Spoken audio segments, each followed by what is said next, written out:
观众朋友，大家好，欢迎收看2月14公司台记台下晡新闻，我是陈淑君。咱先来看今仔有啥物新闻重点。包括何首长、路易莎、北方混集等连锁的业者，又搁拍算要起价。去年台电了钱，外界嘛预期4月份卖起电价。微软推出的开讲机器人受到注意，中国百度嘛有相关的产品。咱的国科会嘛表示讲，年底嘛有台湾版本的开讲机器人。再来关心美国甲中国侦察气球的争议，阁还未收煞。英国《金融时报》上新的报道指出讲，最近这几档有几十粒中国军用气球飞来台湾的空隙，并经1个月一改，收集台湾天顶的大气资料，会使讲是为着特别拍台湾做准备。也毋过，咱的国防部是表示讲，伫台湾附近海域，大部分拢是气象探测气球，若属接近咱台湾的领空，会比照美军的处理，把气球拍落来。两岸维持对立的局面，国防部14公布，共军派出8架军机、4架强舰鸟台，其中1架反舰机进入咱国西南空域，国军敢抗应变。共军对台威胁毋但包括基南，侦察气球也风点也是中共反台手段。英国《金融时报》指出，有数十粒中国军用气球最近几年入侵台湾空域，平均1个月一摆，收集台湾顶面大气资料。那国防部这边对于《金融时报》如何去报道说，这个有观测到这个数十枚的军用气球这个部分，我们不予评论，但是在这个周边，只要是进到我们范围之内的，我们都会予以掌握。国防部罕见的就中国气球进行大片头回应，对于出现伫台湾4个月海域。大多数是探测气球，任是军用侦察气球，国军伫侦索范围内，拢会当加以掌握，也对中国气球的体积甲敢是有侦查功能进行辨别。目前还无拄到需要拍落来的程度。也毋过，外界观测，若气球挖近还是进入台湾领空，国军敢是比照美国将伊拍落来。如果今天我们确认这个目标是属于具有高度威胁的，那我们的处置手段当然就包含它在进入或接近我们领海范围之内加以击落。另外，国军反制强军威胁，继续升级 F-16战机，咱国向美国采购40套联合头盔瞄准系统，一顶头盔要花1200万。今嘛传出空军已经到底战术测试。有关头盔的部分，初期采量是做小批量的一个采购。那么后续他们会结合整个专案，视整个运用的一个效益，然后结合整个专案后续的期程来去分期程来做后续的采购。这套联合头盔瞄准系统保证交付被药政治高官，未来搭配新型的防视枪飞弹，实现看到倒位就拍甲倒位，有希望大大提升 F-16战力。记者综合报道。来看台湾搜救队伫土耳其已经完成救灾的任务，准备要坐包机返来台湾。咱国的搜救队嘛，甲救灾装备、器材、各种系统全部拢关乎土耳其，嘛教因安怎操作。另外，咱台湾民众发挥爱心，有超过17吨的物资，嘛已经用专机送去土耳其咯。这台包机嘛甲台湾搜救队的队员接返来。台湾特殊队员示范安怎操作，因为伫咧结束搜救任务，就是要脱离战前，一寡总共4吨的救援、医疗、后勤等救援器材，拢会关乎土耳其非政府组织阿古搜救协会。消防署讲，行政院已经同意，将这边早期4吨的装备透过外交管道关乎土耳其的阿古搜救队，建立双方伫921甲这边赈灾的合作情谊。伫物资外交挂爱心启航土耳其加油台湾赈灾物资的报条，这批超过17吨的物资，13早起由东营航空专机对同机场出发，要送去土耳其。土耳其驻台代表贝丁可加夫人，各机场代表土耳其政府接受物资的关键。I am really appreciate for the Taiwanese hand. So today we are also getting support from the Taiwan. So we are here for the ceremony. 这边专案包机土耳其人道救援计划，由财团法人赈灾基金会负责支援的经费加公司的协调，在接到搜救队要返来台湾的时间，随开会透过5个单位合作募集物资。礼拜5才开会，礼拜6这个5个 NGO 就把这这个物资都募集好了。这一次总共有12盘6柜17.6吨的物资，就在1天就募集完了。正在基金会讲，这是台湾第一遍专案包机轮渡救援加救灾物资运送行动。除了吹7包机加90位特殊队员，甲2架搜救舰等大量的人力装备，送到伊斯坦堡协助救灾以外，也是第一遍公家甲私人责任合作，快速募集物资，直接送到海外，同时接回伫灾区的搜救英雄。记者综合报道。咱来看公共电视新闻采访团队，今仔嘛去到土耳其的正阳区加济安泰普，那么做伙来看土耳其这个上千年古城受到地动损害的情形。好，主播记者即嘛是伫土耳其的加济安泰普，这个所在嘛是头一届地动发生的正阳，规模有7.8遐尼大。其实这个所在咧有足出名的旅游景点加济安泰普古堡，有超过2000年的历史。不过是一来到这，因为这届地动古堡已经受到非常严重的损害。透过画面会当看到古堡的壁有几个所在拢已经倒落去，嘛是因为安尼有旅游业者就讲出因的烦恼。来听看卖因安怎讲。Durum ortada, onların da geleceğini sanmıyoruz. Bakacağız duruma göre, bunları zaman gösterecektir. İlla ki şu an işte biraz konuşmak için erken ama zamanla daha da iyi anlayacağız. 你当听到业者是讲地动了后，该开时间来复原，至少几啊个月，嘛有可能几啊年，所以就甲讲出外旅游的人伫个短时间内拢未来遮佚佗，生活会受到影响。这就是咱伫土耳其加济安泰普的上新状况。先甲镜头幸福主播。感谢记者伫土耳其带来的报道哦，咱继续来关心海巡南天发展计划中规划讲，海巡署家己打造35吨级的巡防艇，今仔是进行首航，驶入去花莲港，天伫花莲港的7号码头，嘛举行升军典礼，正式加入海巡的工作。为着欢迎新加入花莲海巡编组的这架海巡艇，花莲海巡队甲花莲港分公司拢派出头船喷水舰只，首航伫花莲海峡喷走，相关数达到45只，上航力600里，成员100人，武装 T75机枪会当承受8级的风力。它是这个喷水式的一个动力系统，所以它几乎可以在原地做一个回旋。那这是螺桨式的系统所没有办法达到的一个轻巧性。第二个，因为它船型设计的一个特殊，那么我们新型的这个35吨级巡防艇，那么吃水只有1公尺。这架新巡防艇是海巡署开8,000万打造的上新式的35吨级巡防艇，整体用铝合金材质，佮强化防浪功能，会当针对无配合的违法船只做强势定检作业，佮加强水炮威力，伫驾驶舱内就会当操作。对于我们越界的外国籍的船舶，强势驱离水炮是非常有用的。所以在这个2代艇的部分，我们的水炮目前加强它的功率可以达到60公尺，那么以往的15公尺大幅的提升。海巡署强调，这架编号 PP3509的巡防艇加入花莲海巡队了后，因为速度紧、行动流利，所以除了对于处理海上不法之外，平时对海上救灾也有真大的帮助。记者综合报道。来看卫生福利部今仔早起公布新的人事，商务处长赵宗良因为转任健保署长，所以处长的缺由现任的一贯署长周志豪承任，副署长曾林祥升做一贯署长。卫生福利部的部长施瑞元是强调讲，这2个人拢是防疫团队正重要的成员，未来嘛继续来督导相关的业务。卫福部人事案总算决定啊。卫福部长施瑞元14拜二早起临时召开记者会，公布卫福部商务处长会由现任的疾管署署长周志豪来接手，疾管署署长是由曾仁祥接起来。施瑞元表示，这2个拢是防疫团队真重要的成员。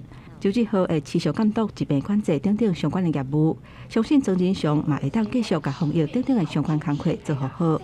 这2位都是学有专长，各种传染病的预防控制上面的话，那在过去常年的工作都得到很好的一个成绩。施瑞元指出，目前防疫走向收尾的阶段，所以2个人伫疫情指挥中心的职务并无变动。不过发言人的职务会改做是疾管署副署长罗义军来负责。因若针对国内欠药的议题，施瑞元强调讲，欠药的原因真多。短期内会优先请药厂增加产能。若是无法度增加产能，会加强病院、诊所甲药房等等分配机制，来解决欠药的问题。希望厂商在可能的范围之内，那提高产能，尤其是在大医院、小医院、诊所跟药局那这个调配的部分的话，希望能够做一点调整。那外界关心讲，新冠肺炎法定传染病，今年敢是有机会为第5类降做是第4类？试水员表示，一定会照步来，伫适当的时机宣布。不过当时调整要由指挥中心来公布。记者综合报道。经出转会副研究员吴佩荣伫面册发文指控讲，南投县立委补选的候选人林明珍的学术论文，甲暨南大学2个学术学生真相像，有5类页的论文内容拢同款。朝阳科技大学是表示讲，若是因有受到检举，就会依照规定来进行审议，也毋过目前是个还未受到检举。经南投县长林明珍传出论文疑似抄袭的争议，经出转会副研究员吴培勇经过比对发现，林明珍的硕士论文为第一种的研究动机甲目的，就出现抄袭。尤其伫结论的部分，大部分拢是用抄的，是抄暨南大学公共行政甲政策学系的2名硕士生。很夸张，他把张勤瑞先生的论文连续复制贴上了高达6页，一模一样。图也一样，文字一样，表格完全一样的复制。吴培勇阁指出，互人抄袭之一的陈国兴论文题目是针对迄时阵做桃园县长朱立伦的个案研究，质疑林明珍抄袭论文，互家己做一级店长的职业较好看，也顺利伫2010年摕到朝阳科大休闲事业管理系硕士班的学位。林明珍是透过发言人回应，强调论文绝对是以家己的经验写的。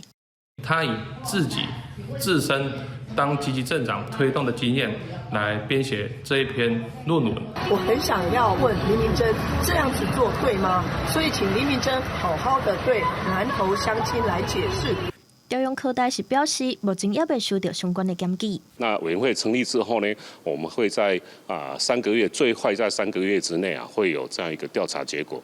朝阳科大强调，为了维持论文的品质，已经加入全国学位论文比对系统的7英文学校。若受到检举的审议，未经过委员会认定，确认是毋是有抄袭的事实。记者综合报道。再来看，包括胡市长、路易莎、北方云集等连锁的业者，又搁拍算要起价咯。因为涨价2又搁起2块，是历史的关键。卖早顿的业者嘛讲，因的成本是愈来愈悬。虽然农委会是表示讲尊重市场的机制，也毋过今仔有民众党的立委认为，除了天气佮禽流感等因素，嘛应该爱处理鸡卵生涯结构的问题。农委会伫进前有公布讲，未来这几档会来投入新台币40亿，来帮助鸡卵的产业升级转型。即马一粒煎卵起价15块，民众早起目睭八金，头一个注意的已经毋是咖啡，是早顿店一直咧更新起价绩效。我大概吃50-60，但是以前可能30吧。蛋饼可能一份原本50块或是60块，现在都变55或65。有店头选择袂起价。家己吸收成本，要甲人客留条咧。毋过鸡卵介绍搁登去历史的观点，即嘛敢若会当加紧加力，继续经落去。现在物价真的好贵哦，回馈老顾客啦。农委会讲尊重市场的机制，毋过有民众党立委接到市价农民真正的电话，因认为讲农委会甲方向拢牵对卵介绍去，除了天气甲禽流感以外，爱就根本来解决的，应该是卵的产业结构的问题。彻底调查产销介绍的政策是安怎会差遮尔济？农委会的控价措施，反而在中间的环节腾挪出很大的这个获利空间。这些被创造出来的中间差额利润，到底是被谁拿走了？比上不价直直起，要袂起价店头是强要记载袂掉啊！今年1月份消费者物价指数 CPI 年增率是3.04%，是半年来新高。不过学者认为讲，这是受到年节效应的影响。那我个人的判断就是，接下来2月以后。我们面对的这个物价的这个状况，应该不会像去年这么的严峻。吴大任认为讲，罗西亚乌克兰战争甲极端气候影响国际粮食的生产，所以伫短期内继续要是会真悬。不过估计今年规年 CPI 年增率也是有机会伫2%以下。记者综合报道。再来看迄日抢的离合机，准备要伫3月14退休。外界是真烦恼，讲今年热浪供电会无稳定。台电嘛表示讲已经调整税收的时间咯。另外，大潭电厂小天然气的机组8号机上紧会伫6月份开始加入调度。之前台电代理董事长张文生有表示讲，这2档台电已经计供了超过5400亿咯。外界嘛预计讲4月份可能会起电价。也毋过，学者是认为起价应该是针对用电大户，未去起一般民众。台电代理董事长张文生早起出席家电活动，也毋过只互问到敏感的电价问题，张文生无啥欢喜。市长大家都很关心电价。那个今天是人家的活动，我不回答问题。电价敢要起，张文生的压力全写伫面内，因为今年初张文生捌表示，这2年台电累计了超过5400亿，伊实在无想要做一名代理店内刷了上济的董事长。台电回应，关系电价调整议题，3月会适时向电价审计会反映台电亏损的状况。学者表示，爱适时反映电价成本，台电才袂面临倒店的危机。以这种纯粹能源角度的这种供需成本反应来讲，真的是要涨，因为不涨的话，台电真的大概要倒。从这个节能减碳的一个角度，企业界我个人是要涨。除了电价问题引起关注。关系供电问题，恐惊也加做台电的困难，因为核二2号机会伫3月14对役，外界烦恼今年热天敢会发生停电事故。把原来在4、5月份要税收的基础呢，提前在去年的第4季，今年的1、2月就来进行税收。那所以在核2号机除以后呢，它就能够恢复来供电。透过调整税收时间，加上大潭电厂燃气机组8号机，预计上紧6月加至就线调度，确保供电无顾虑。记者综合报道。来看美国微软投资的 OpenAI 公司开发出开讲机器人 ChatGPT， 表现了是真厉害，嘛已经有上亿的用户注册了。中国的百度嘛宣布讲，伊嘛推出这款的产品。咱的国科会主委吴正中嘛表示讲，台湾的开讲机器人的版本年底嘛会推出，要来避免咱国内的民众受到中国因素影响。因为像这样的这个软体，它已经成熟到可以应用到生活里面的话，包括未来很多中小企业，它可能就会用了。那我们当然也希望说，台湾有自己可以这个不要让一些训练出来有思想偏差的去教我们的一些业界哈。吴正中强调讲，伊去年去欧洲、美国参观访问清楚看到民主自由定义甲威权独裁定义是行2条完全无共款的路。这款 ChatGPT 开讲机器人虽然是使用公开的资源来开发，可是人工智慧使用者改啥伊就学啥，所以可能会有特定的观点。考虑到未来咱台湾的中小企业嘛有需要，所以咱台湾嘛有发展家己版本的必要。再来看民众党的立委赖香伶邀请专家学者来呼吁执政党应该爱针对劳保来做改革另外，疫情后针对劳健保的补贴金额嘛呼吁讲一定爱超过1000亿。伊嘛希望蔡总统赶紧来召开劳保改革国事会议，提出劳工保险条例修正草案，来推动劳保财务的改革。救劳保，不能靠拨补。去年税金有中4500亿，政府提出疫后强化经济甲社会韧性特别条例，嘛讲要拨1000亿，互劳保、健保甲台电公家本解决债务问题。毋过，关注劳保的劳工代表甲专家警告，短期补助无法度救本，因为未来领年金的人会愈来愈多。未来每年大概会有17万人左右要新的请领这个劳保年金，一年大概5000亿。再过10年之后，可能要到9000亿，甚至上兆。少子化的问题之后，越来越就是说要付出的更少，领的人更多。进前捌做过年金改革委员的吴中泰表示，过去苏贞昌是用收集各方意见的讲法来拖过去，即马新年内阁干那1档的时间，必须爱赶紧定出劳保改革的相关办法。立委赖香伶整理专家的意见，提出3项诉求：劳健保的拨补要1000亿以上。第二个，我们希望尽速总统能够召开这个国事会议来改革这件事情，取得社会的共识。那第三个当然是希望劳保的条例尽速在这个会期请行政院能够送到立法院来，我们一起来面对。针对各方的意见，劳动部强调，劳保的财务问题是因为人口结构的改变，政府的补助拢有持续在提，但是改革也阁需要各方协调。那1号特别条例是另外的，我们又会再给行政院会再给我们这样450嘛，加上300亿，就是750亿了。那个部分是涉及到整个政府的财政配置啊，所以我们还是要依照行政院的规划来办理。推动劳保改革，劳动部保险司表示认同，会赶紧讨论出共识，量早规划。记者麦尚英、曾俊佑台北报道。立法院新会期17开始，会先优先来处理特别条例草案。去年超顶的税收会用伫强化经济甲社会福利。另外，全面共享经济成果计共是有3800亿的经费，其中会有1000亿用来补贴劳健保。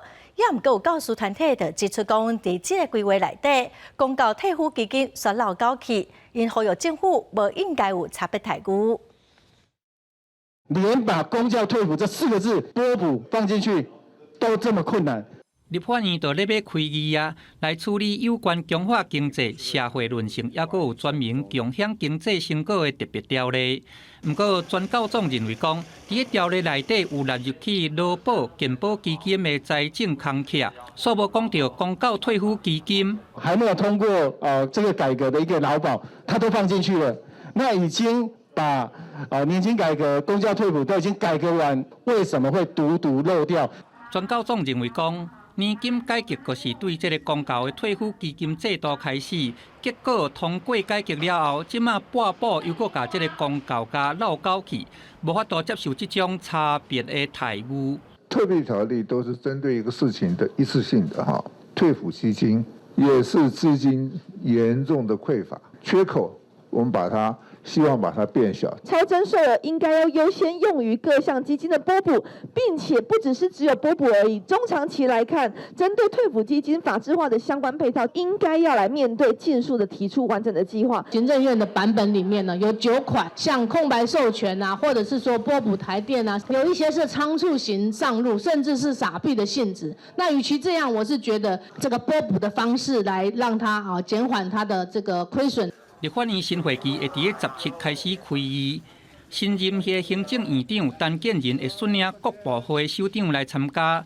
专教总和在野党立委共同呼吁讲，望伫个特别条例内底会当加纳入去退抚基金的财务空隙拨补，落实社会照顾体系总检讨。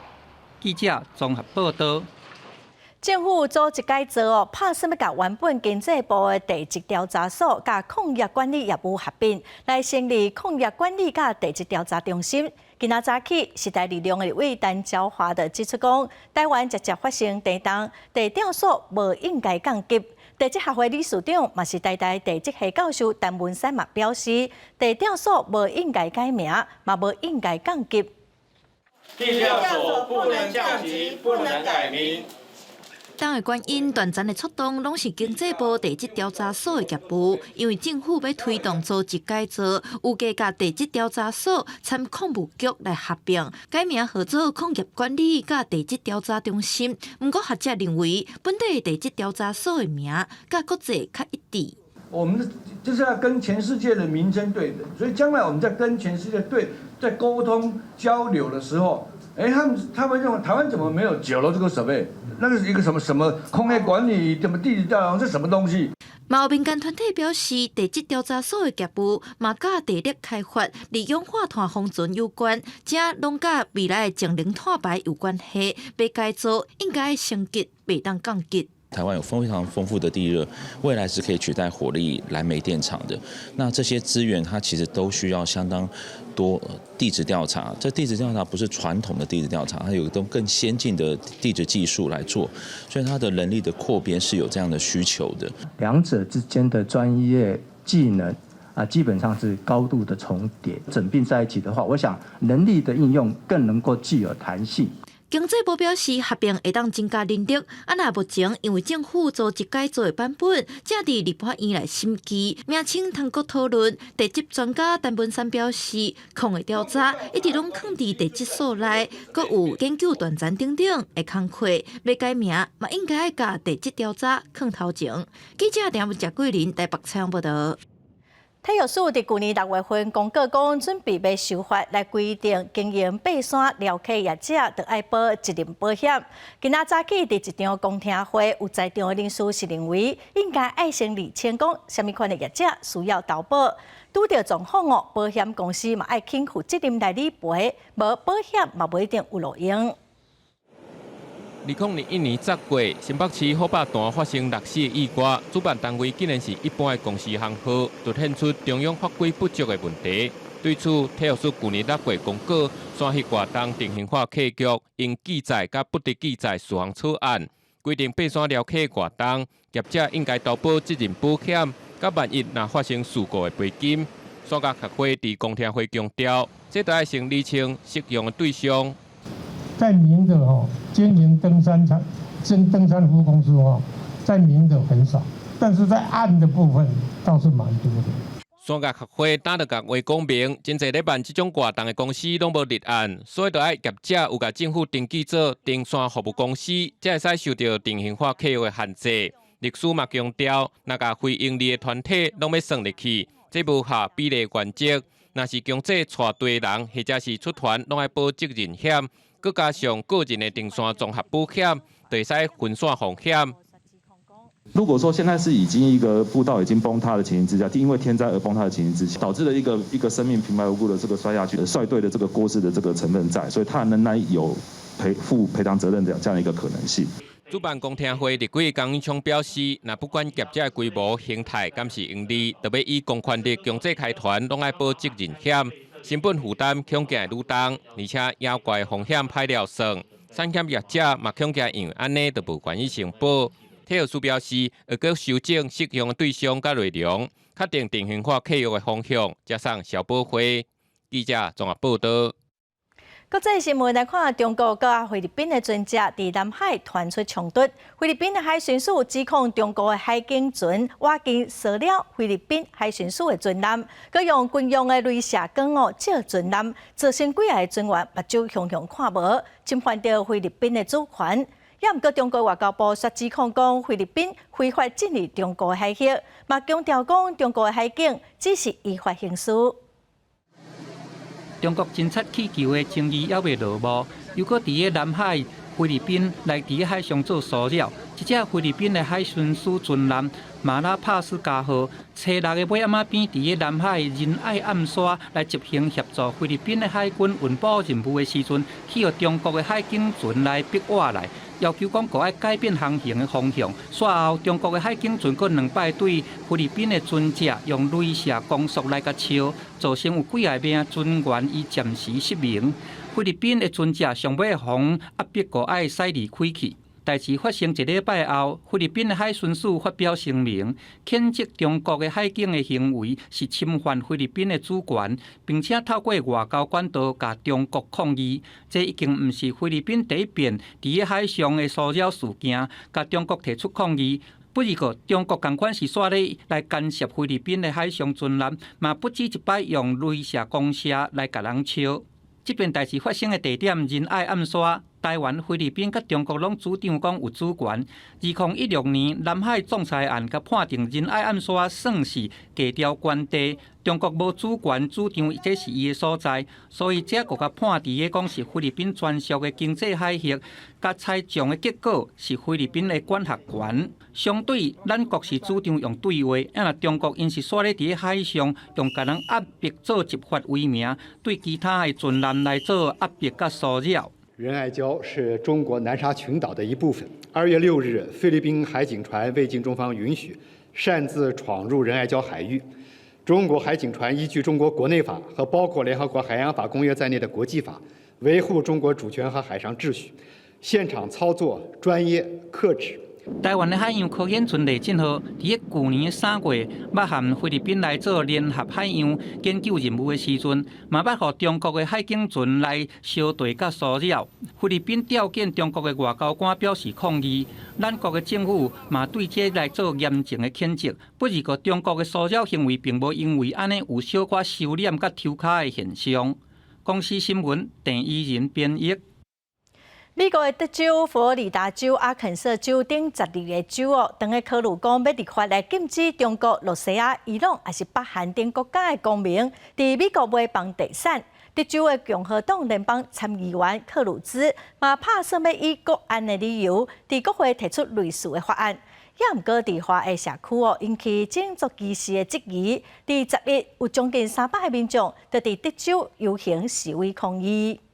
Oh, say, can you see by the dawn's early light what so proudly we hailed?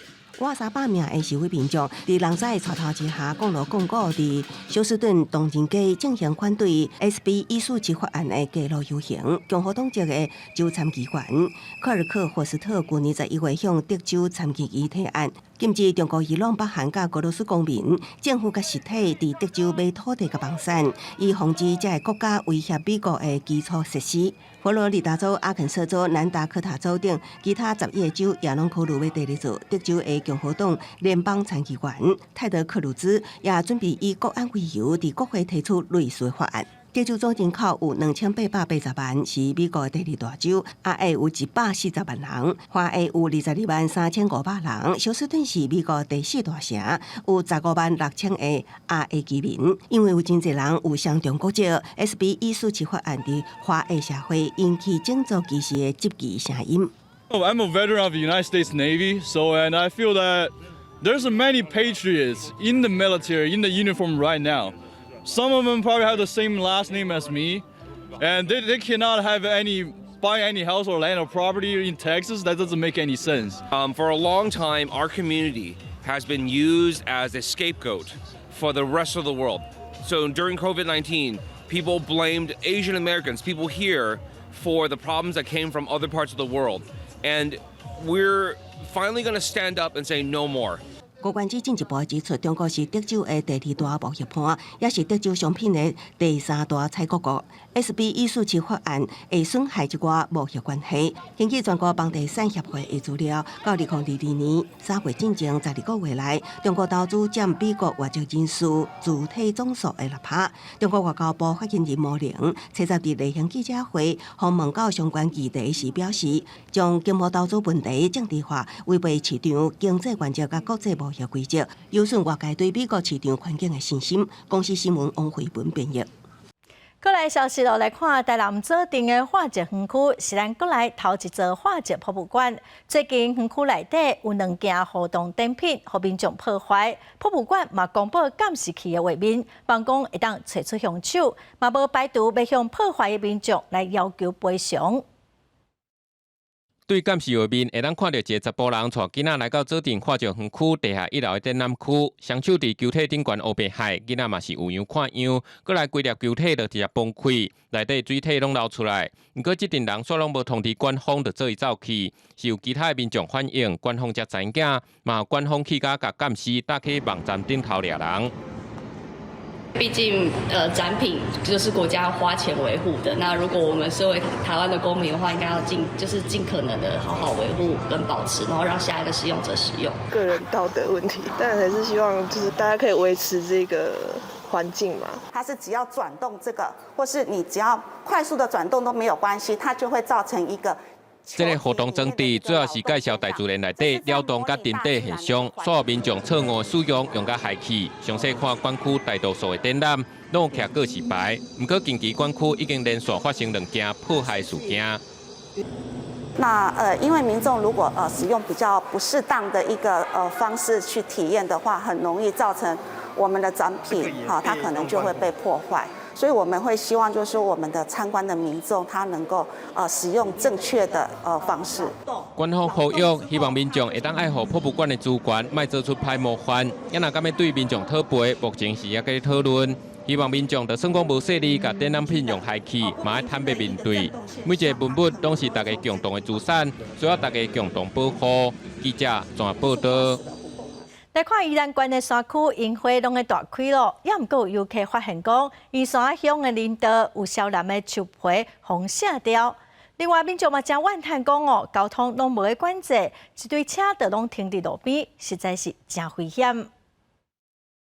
小蓝树皮亲像去互人用刀啊割起来，互人烦恼讲安尼影响到这个柴树的生长。当地民众紧密伫个柴棵顶悬来甲打飘语，呼吁民众毋通来欺负这个柴树啊。下顺年这嘛是赏樱的季节，樱花大开，毋过边仔小蓝树煞有发现讲去互民众甲耍断。为什么会做出这种脱序的行为，来破坏树木的一个生长的一个条件？一定要好好的珍惜这个大自然森林给我们的一个滋润。根据在地管理的宜兰县中高林道促进会讲，这个小蓝树算是私人地范围，毋是因会当管理的。毋过，要是慰望民众，都爱来疼惜大自然。中高林道全长有3公里半，原本是山顶农民因的产业道路。伫个政府鼓励来造林，农民过来转种这个柴树啊，即摆差不多8万丛的小蓝树。路边还有种2000丛樱花，有山樱花、吉野樱。当年1月到3月会刷咧来开花，来这赏樱的人直接甲车插在路边，影响到赏樱的品质，实在震撼。因为太多人都是停在那个山坡上，那你等于就是登山客的话，常常要跟车修相行。是，我们不开放给他们，车辆开上去的话，几乎有一半的人走不到。中高林道志工就讲，确实有真侪车伫产业道路顶悬国家洗链段，安尼互别台车拢袂得过，毋着爱去山顶的平台才个洗链段，安尼通保持交通互顺，方便民众驶车上山赏樱花。记者综合报道。来看2018年，有一个驾驶超时加班驶车，结果去弄到伫国道咧处理车祸的2个警察甲1个货车的司机，造成3个人死亡。同一间公司的驾驶昨又搁伫国道6号、国道1号发生车祸，嘛搁造成1个人死亡，5个人受伤。桃园市劳动局嘛表示讲，会先针对这间建山交通公司来进行劳动检查。13早起9点多，一个63岁姓王的查某人驶车，伫国道6号向东边方向1.8公里的所在，因为车故障落车看情形，一架建山交通公司的货车煞直接甲撞落。小资客车驾驶送医不治，肇事详细的经过及原因仍待进一步了解。同一天暗时8点多，国道1号路南243公里的所在嘛发生一件连环车祸，造成5个人受伤，其中一架货车嘛是建山交通公司的。造成 A 车所载运物散落于内、中、外车道而肇事。本件事故造成5人受伤。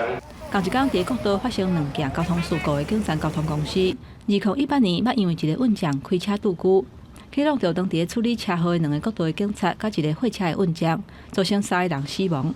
即个同一天，佫发生2件车祸，是佫一个引起议论。景山交通集团连续发生交通事故。由于该集团公司诚实驾驶有超时工作的情况，劳动局曾有裁罚的记录。针对本案，本局将尽速派员实施劳动检查。昨天早上，这个驾驶他是10号休假，然后昨天晚上这个驾驶他是10号、11号休假，对，他们出勤都是正常的。建山交通公司14早起出面回应强调讲。员工出班拢有照着计划的规定，并无超时做工课。咱若桃园市劳动局会派人做劳动检查，一天正常的工时，加上延长工时，若超过12点钟，或者是连续上班超过6天，会依劳基法罚2万至100万的罚款。记者综合报道。来看梅花哦，大概拢会对年底开到1月份、3、4月份都有梅仔通采收咯。照理来讲，即卖梅仔树应该花拢谢咯。也毋过伫隔海拔的大东关二家国小的梅仔园哦，即卖是阁有看到梅花开花，嘛有结子。专家是讲哦，这有可能是因为最近的天气黏咪冷、黏咪热，才有这款现象。下课啊，二家国小的学生走去学校后壁的梅花园，欣赏第2届大开的梅花。学校伫个梅园种60多丛梅啊，1月份花就大开，2月了后花就落啊。毋过学校的老师甲学生前几天发现梅花搁开啊！伫学校服务25年的老师讲，就到他毋捌看过梅花开2届情形。觉得很难得，因为这些梅花也是我们后来在种的，所以很希望说能够带来，因为学校带来更多的新气象。离家国小的梅园，即卖梅花大开，规片看起是白的白，树仔顶嘛开始结籽，形成同时间开花搁结籽真罕见的情形。农改场的专家讲，这是因为天气那么寒、那么热，造成未开花的花园受到天气的影响，搁开花啊。其实2年前伫台东县乱山梅园嘛发生过同款的情形。专家讲，极端气候造成同时间开花结籽的情形，机会可能会愈来愈大。一般大概受到气候的影响跟管理的影响会比较大，极端天气发生的几率其实是提高的，其实是提高的，所以是不是每年会这样子，谁也不敢保证啊。专家讲，即卖开的梅花会造成果子的品质无平均。毋过，学校梅园可能伫管理上，敢若考虑美观，若有修整嘛是看水的，较会造成同时间开花搁结籽的情形。若是专门种梅仔的农民，专家建议讲，伫极端气候的条件之下，农民都要注意野肥、甲剪树尾的管理，才会当确保梅仔品质的稳定。记者综合报道。一寡自助洗衫店拢开24点钟哦，有民众受不了洗衫机、烘衫机的噪音，定定去环保局检举。伫高雄的行中一路就有一间洗衫店，因为民众长期的检举，所以就换所在地经营。高雄市政府嘛表示讲，高雄市要开出7张洗衫店的罚单，伫暗时10点以后，有民众定情的话，因会去现场了解，有违法得罚3000块到3万块。洗衫机、烘衫机一直咧放发出声音，这是市民常常看到的自助洗衫店，大多是24点钟营业，开伫咧徛街，也是徛商混合区。高雄行中一路内底有一间洗衫店，挡袂牢防真侪届来检举开发，直接关门，搬去别处来营业。要科学验证，说我今天这跟开车一样嘛，我超速超多少嘛，对不对？造成真的分贝多少，还是说我今天超速多少，你依据来罚嘛？业者经营1档外，收到真侪张罚单，对相关法律规范无够明确，感觉无奈，决定要刷去别位做。10点以后来，我们大家都在睡觉，然后可是听到声音就是咔咔咔咔咔的转动的声音，或是烘干机的声音这样。因为你洗衫是内底那有两下会机的啥拢没嘛。附近徛街有人反映有声音，有人认为无受影响。高雄市统计，去年到即马开发7家自助洗衫店，因为有噪音互开发的代志。查证后，有使用动力机械从事洗衣的商业行为，以致发出噪音，妨碍他人生活。环保局表示，自助洗衫店暗时10点了后，若互检举，现场发现有使用动力机械来洗衫，发出噪音，妨害到安宁，会当依法来开罚3000到3万块，业者就要注意。记者王刘婷、陈显坤报道。厝价悬哦，是咱台湾正大的问题，或者侪少年人对未来无啥希望。内政部长林佑昌表示讲，政府当个规划讲青年买厝支持的机制，少年人欠钱，政府会甲你斗相共哦，望讲来帮助少年人伫时间内欠着买厝的第一桶金。内政部长林佑昌13日视察自助中心，宣布主题政策的方向。面对拍炒房的议题，林佑昌致辞的时阵讲，会大力打击投机者，才当甲房地产市场豆豆行向正常的路。短期的一个进出，把房地产当成是股票来进出，这个就是炒作。政府的一个政策的方向应该是要，这个针对投机者来言语这个打击。将于拜四会决定完整的主题政策，包括租金补贴2.0、社会主体、甲买厝贷款利息的补贴等等，拢是各界关注的焦点。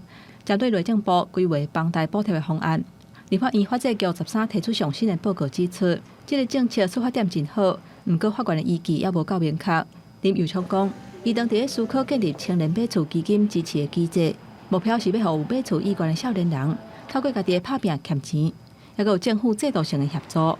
在一定的年限内欠着买厝的头期款，这个要取决到底是用什么的机制，因为从北到南的房价其实都不一样。那这个要购物的部分，其实已经不是一点点钱就可以决定的哦，可能要准备2到3成的自备款。申请的模式，要普及到所谓真的年轻人的话，这真的是要再配套。那租金补贴的部分，为今年开始改用随到随办，旧户唔免重新申请就会当补贴。未来申请租金的补贴，唔免附厝的证明甲厝头家的资料，会以房屋税内政资料来比对。若是无资料，嘛会当以册格的方式来处理。而且包括18岁以上租厝的人，尤其是大学1年就会当来申请。记者综合报道。来看台湾平均5000个到6000个婴仔，通常会有一个囡仔小耳症。目前小耳症的患者会当透过外耳中间耳道手术、助听器等办法来改善听力。外观嘛会当有真明显的改善，互患者会当来恢复自信心。当下他看到我戴的那个镜，然后还有那个帽子、防护衣。我儿子出来以后没有哭、没有吵、没有喊痛，很勇敢。想起家己的囡仔勇敢面对手术，要是会流目屎、先生出事的时，医师就讲伊有小耳症、半边小面等等面型各样的病症。伫接受手术进前，先生常常因为外形受到无友善的对待。伫去年，先生完成外耳中间手术，一开始有新的人生。比较乐观，比较开心。他会觉得说，他终于和其他小孩一样了。然后他穿衣服啊。会去照镜子，对，很自信。就算面对镜头，先生也是袂惊七分，是真活泼有自信的囡仔。但是医师表示，因为目前人工外耳的材质硬度甲天然的耳仔也是有无同。若是家长囡仔对此有疑虑，就可能无适合做外耳中间手术。要是有其他的方案，会使选择，同款会使改善听力。它有一个限制，就是我们没有办法做出一个软的耳朵。所以这个耳朵虽然在形态上。可以很好，但是它没有办法是一个软的。是不是你的职业的生涯有什么特别的考虑？极端的讲好了，如果到选手，那你适不适合做外耳重建呢？也许都不适合。听力也可以透过耳道重建或者是助听器的植入得到改善。在亚洲，大概每5000到6000个红婴仔就有一个小耳症。医师表示，台湾逐年嘛有30到40个小耳症的囡仔出世。台湾医疗发达，面对小耳症，上重要的是选择上适合家己的方式。记者郭文婷随台北报道。来看法国的尼斯嘉年华，今年是150周年哦。咱台湾毛团体去参加，有家长团、舞蹈、花卉艺等跨领域的艺术团体，因家己合作亚洲金珠。公司台的记者嘛专工去法国采访记录，咱做伙来看高雄无形文化资产的保存者第二根吉姓长的八家将，伫法国来展现咱台湾传统的民俗。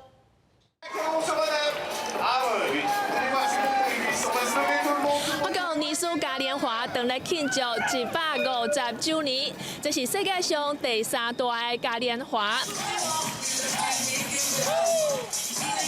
加国有形起行，今年尼斯嘉年华的主题是国王的宝藏。台湾团队由家长、现代舞、会艺等等下领域的艺术所组成的团队亚洲金珠，嘛要伫咧这个时阵来行就中央舞台来接受观众的欢呼。C'est une très belle performance. Les costumes étaient très jolis, les danses aussi. On n'a pas l'habitude de voir ce genre de danse en France, donc c'est très plaisant. Super, we love it. We enjoy every moment. 仲邀请全套新旧发起业咧行上国际舞台，甲传统的台湾民俗搬到世界舞台顶端，展现予国际游客来欣赏台湾的水。阮用的定法拢有参与内底，包括素车、八卦，就是讲参加这拢嘛是真紧实安尼啦，嘛是正统的嘛是，阮拢爱保留伫内底。吉姓堂的八家将是高雄无形文化资产的保存者，这回伊要和下领域的团队来合作，甲传统和现代结合，展现台湾正做亚洲金珠，设立起但是更艳艳的风采。以上是公司台语台记者尤维珍和林坤明伫咧法国尼斯的报道。下晡晡的天气，咱来看各县市详细资料。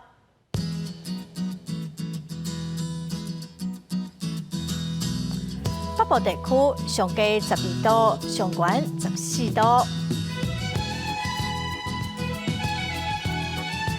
中部地区上低12度，上悬19度。